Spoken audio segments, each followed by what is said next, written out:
شروع اللہ کے نام سے جو بڑا مہربان نہایت رحم والا ہے۔ تمام دیکھنے اور سننے والے دوستوں کو السلام علیکم۔ دوستو، خلیفہ ہارون رشید نے ایک نصرانی کو 500 درہم کے مطالبہ میں قید کا حکم دیا اور ایک سوار کو اس کے ہمراہ بھیجا۔ سوار نے دیکھا کہ راستے میں ایک شخص گھاس کا بوجھ اٹھائے جا رہا ہے اور اس کا بوجھ ایک طرف کو جھکا ہوا ہے۔ یہ دیکھ کر سوار نے اس کو سیدھا کر دیا، پھر وہ بوجھ دوسری جانب کو جھک گیا، جس کو دیکھ کر سوار نے لا حول ولا قوت الا باللہ پڑھا۔ نصرانی نے سوار کی زبان سے یہ کلمہ سن کر اس کلمے کی بڑی عظمت کی۔ یہ دیکھ کر سوار نے اس نصرانی سے کہا کہ جب تم اس کلمے کی اس قدر عظمت کرتے ہو اور اس کو اتنا برکت سمجھتے ہو تو اللہ تعالیٰ پر ایمان کیوں نہیں لاتے، جس کے نام کی عظمت سے اس کلمہ کو یہ برکت حاصل ہوئی ہے۔ اس پر اس نصرانی نے جواب دیا کہ میں نے اس کلمے کو آسمان کے فرشتوں سے سیکھا ہے۔ یہ سن کر سوار کو بڑا تعجب ہوا اور سوار نے خلیفہ کی خدمت میں حاضر ہو کر تمام واقعہ بیان کیا۔ تو خلیفہ نے نصرانی کو بلوا کر دریافت کیا کہ آخر تو نے یہ کلمہ فرشتوں سے کس طرح سیکھا ہے؟ تو اس نے بتایا کہ واقعہ یہ ہے کہ میرا ایک چچا بہت مالدار تھا اور اس کی ایک حسین لڑکی تھی۔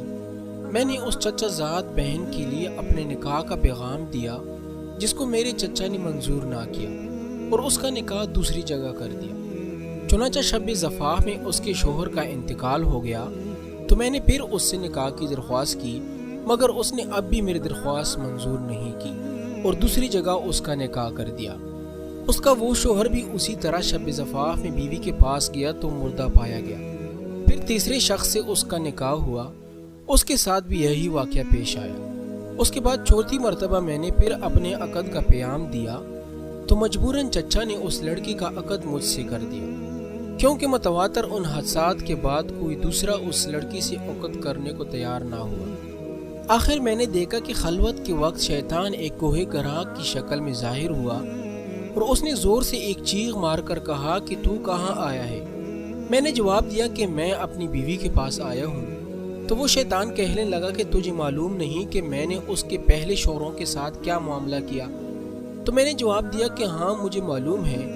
یہ سن کر وہ شیطان کہنے لگا اگر تو اس بات پر راضی ہو کہ یہ عورت رات کو میرے لیے ہو اور دن کو تیرے لیے تو بہتر ہے، ورنہ میں تجھے بھی مار ڈالوں گا۔ میں نے اس کی بات کو منظور کر لیا اور اسی طرح ایک مدت گزر گئی تو ایک روز شیطان نے مجھ سے کہا کہ آج میں رات کو ملا اعلیٰ کی باتیں چوری سے سننے کے لیے جاؤں گا، کیونکہ آج رات کو اس کام کے لیے میری باری ہے۔ کیا تم بھی میرے ساتھ آسمان پر چلنے کو تیار ہو؟ میں نے جب اس پر رضامندی کا اظہار کیا تو شیطان نے ایک بڑے اونٹ کی شکل اختیار کر کے مجھ سے کہا کہ میری پشت پر مضبوطی سے سوار ہو جانا۔ چنانچہ جب میں اس پر سوار ہو گیا تو وہ شیطان ہوا میں اڑنے لگا۔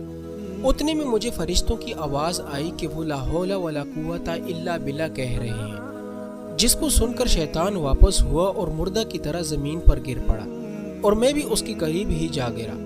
جب کچھ دیر بعد اس کو ہوش آیا تو کہنے لگا کہ تم اپنی آنکھیں بند کر لو، تو میں نے اپنی آنکھیں بند کر لی۔ اس کے بعد جب میں نے آنکھیں کھولی تو کیا دیکھتا ہوں کہ میں اپنے گھر کے دروازے پر موجود ہوں۔ پھر جب میں اپنی بیوی کے پاس خلوت میں گیا تو میں نے اس سے کہا اس مکان میں جہاں کوئی سوراخ ہو یا روزن ہو تو ان سب کو بند کر دو۔ اس نے ایسا ہی کیا۔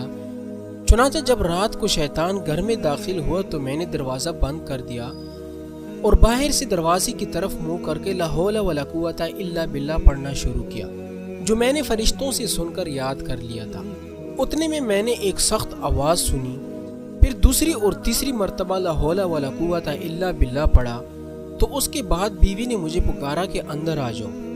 جب میں اندر گیا تو بیوی نے بیان کیا کہ جب تم نے پہلی مرتبہ لا حول ولا قوت الا باللہ پڑھا تھا تو شیطان نے یہاں سے بھاگنے کا راستہ تلاش کیا مگر اسے کوئی راستہ نہیں ملا۔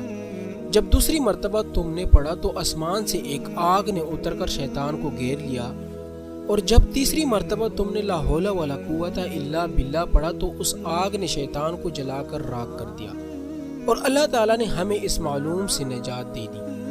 خلیفہ ہارون رشید نے نصرانی کی زبانی یہ واقعہ سن کر اس کو آزاد کر دیا اور وہ 500 درہم بھی معاف کر دیے جن کے عوض اس کو قید کا حکم دیا تھا۔